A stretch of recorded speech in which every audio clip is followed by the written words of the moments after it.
Okay, mga ka-SF, mga ibon, good morning sa inyo. Fly tayo ngayong umaga. Palipad tayo ng ating first batch. 2 days silang lock up. Grabe, nag-uulan kasi. Yan.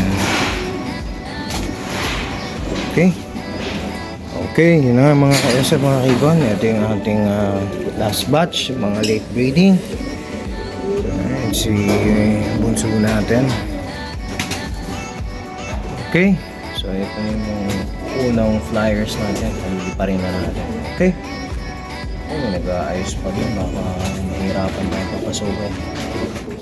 Okay mga ka-SF, palipad tayo.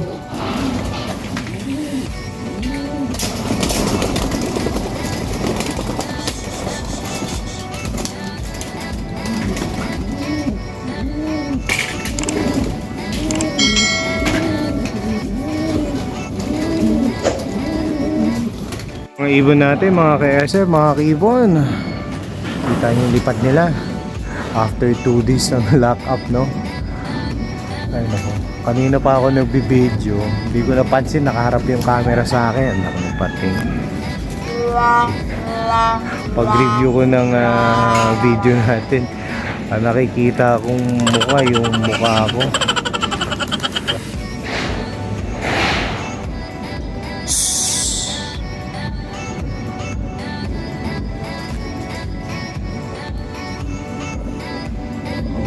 Election na.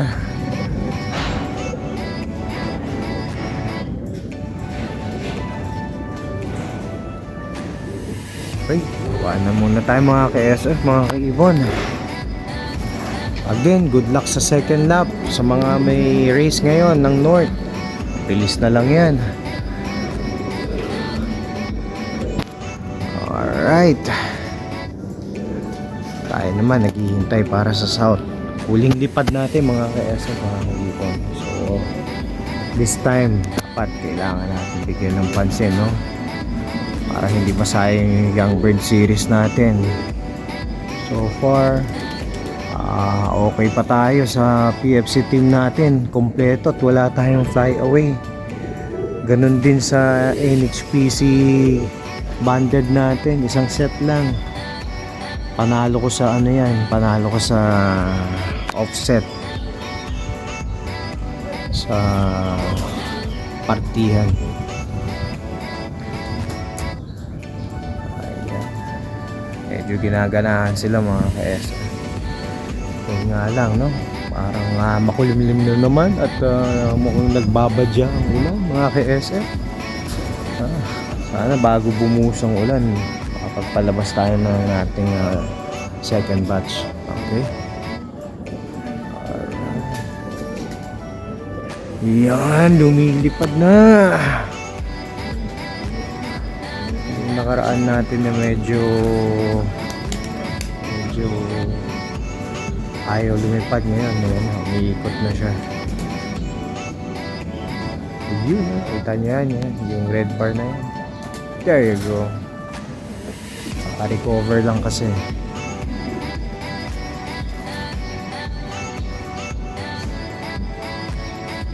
Okay, nahihilo na ako. Baba muna ako mga ka-SF. Baka kayo din mahilo. Okay. Kainin ko lang yung late bread natin, yung second batch. Tapos konting pahinga. Saka ako sila papakawalan. Okay. Pero yung papakain natin konti lang para mabigyan lang ng laman yung kanilang butche. Yan, nagbababaan na. Okay mga ka-SF, mga ibon. So habang nagpapalipad tayo ng ating first batch, itong ating late bread, mga second batch, ay papa-adapt natin yung routine natin, yung calling, para maging familiar sila, ma-recognize nila kung paano yung mga ginagawa natin. So papakain lang tayo ng kaunti, tapos maya maya palalabasan na natin sila. Okay.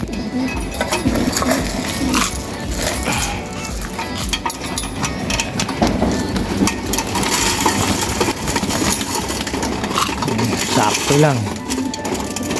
Kailangan yung sakto lang para mamaya pagbitin pa sila sa kinain nila, madali natin papasukin.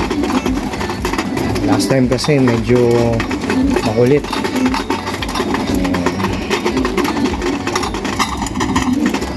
Ito si bunso white flight natin. Ayan, may itlog. Okay.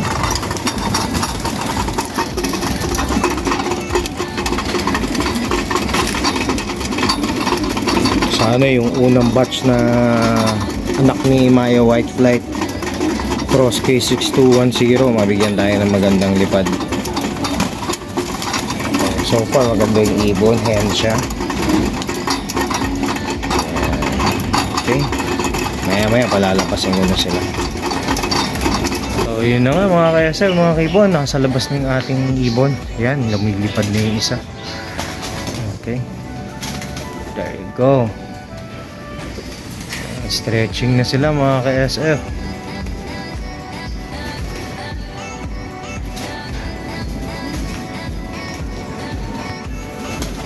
Sige, huwag lang kayong masyadong maligalig, no? Dito lang kayo para makaabot tayo ng training. Okay. Yan, after 2 days na lock up, ngayon lang tayo ulit nakapagpakawala. Siyempre, sama ng panahon, tsaka yung oras natin medyo minsan busy. So ngayong umaga, pagpalabas tayo. Ayan. Okay.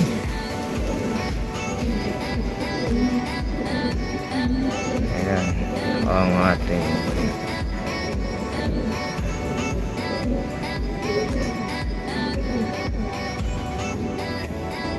yan mga ka-SF, mga kaibon. Hayaan lang natin sila maglabas-pasok dito sa ating loft. Siguro this time makakapagpakawala tayo ng mga 1 oras.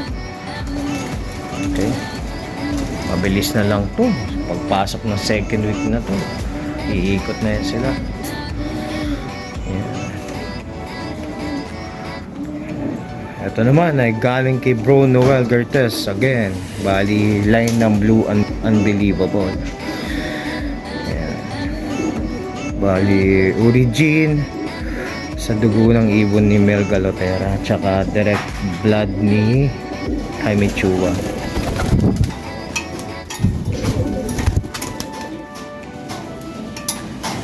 Alright, kita nyo naman ang mga ibon natin. Lalaban tayo kahit mga late breeding to. Pagpasok naman ng December, nasa ano na sila, pasok ng December, naglalaro ng mga 5 to 6 months old. So pag natapos ang karera, kung makakatapos sila mga 7 to 8 months old.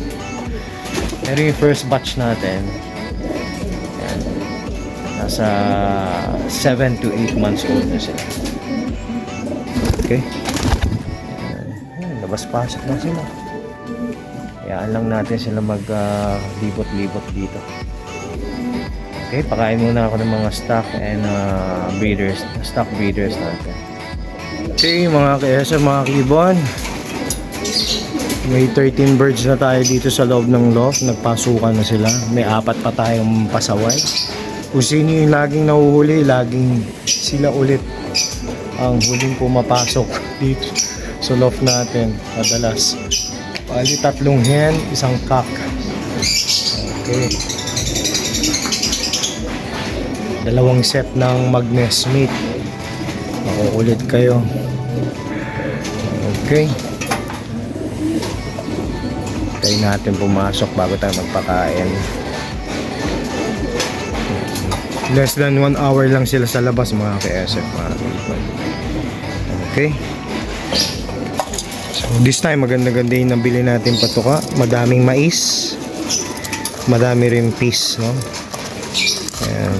Pero unti-unti na rin tayo mag-a-adjust pagpasok ng siguro mga first week ng December para ma-convert na yung kanilang ma-absorb na lang yung kanilang power fats sa body para mas tumagal sila mag-ranging. Pero this time meron pa rin akong protein pellet para kasi nga meron nga tayong mga late breeding para lumobo sila. Okay.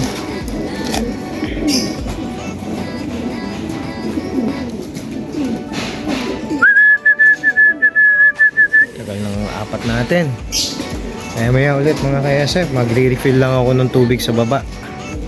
Okay. Yan mga ka-SF, mga kibo, nagpapakain na tayo. Okay. Yun yung isa nating makulit. Ayun. Ayaw mong pumasok. Bahala ka. Magugutom ka dyan. Basta ako nagpakain na. Kaya sa ulo mo.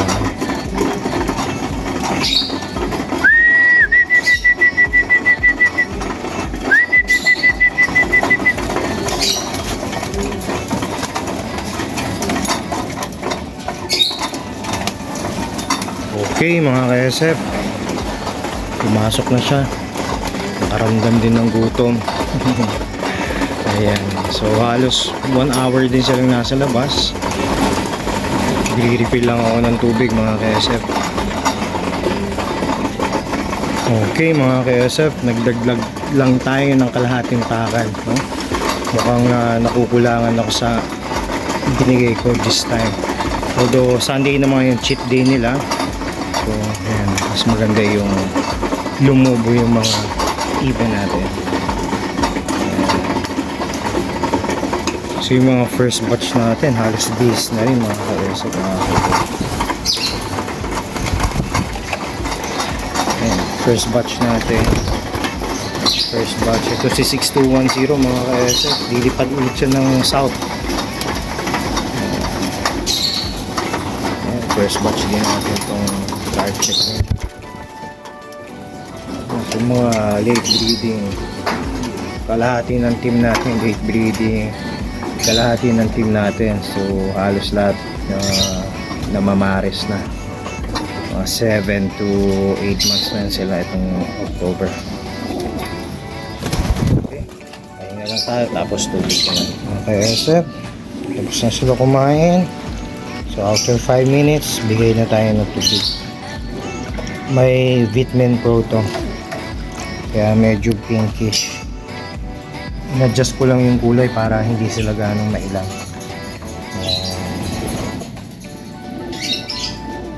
Okay mga ka-SF, mga ribbon, yan, tapos na sila kumain. So sipat muna tayo. Ito si Maya Prinsesa natin mga ka-SF. Apo ni Maya 54. Apo sa tuhod. Hindi, apo na sa talampakan. Bali yung tatay niya, apo sa tuhod eh. Ayun, buong kapatid ni 6210. Nestmate niya. Pareho silang hen. Ito, anak ni 6210, may paningit. So, yung half ng team natin, halos lahat matured na, naglalandian sa labas. Ito naman, ang tatay nito, ang nanay nito, apo ni Maya 54. So apo sa tuhod. Same din, magkapatid yan. Ito, magkakapatid yan. Itong 5 na yan, tsaka to. Tapos yung mga late breeding natin mga ka-SR, katulad na yan, ito may nestmate yan. Ito nestmate. Ito, bali related din kay Maya 54. Apo ni Maya 54 yan. Tapos yung isa, kung hindi ako nagkakamali, ito at ito mag nestmate. Yung medyo bihis na, ito line breeding ni Maya 54. So halos lahat ng ibon na ililipad natin may 54 blood. So umiikot lang. Tapos yung ito yung yan blue bar, tsaka yung pied yan, tsaka yung nestmate niya. Ang side niyan is yung isang side is may pasok ng red label bundle book combination.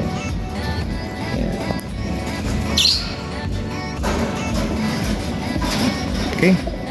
So painom na tayo mga ka-SF para hindi tayo gano'ng tumagal dito sa ibunan natin. Yan, with Vidmin Pro. Alright. Yan. Sanay na sila uminom ng tubig na may Vidmin Pro. So far, so good, no, mga ka-SF, mga kibon. Simula naggamit tayo ng Vidmin Pro sa tubig natin. Napansin ko yung ibon natin na maganda ang ano nila, nilang gut lining. Tsaka silky ang feathers nila. Yung alertness nila maganda. Wala akong problema. Actually, wala nagsabi sa akin, no. Binasa ko lang yung pinaka anong contain ng Vidmin Pro. Sa resulta nagustuhan ko, maganda. Kita nyo naman yung kinis ni 6210.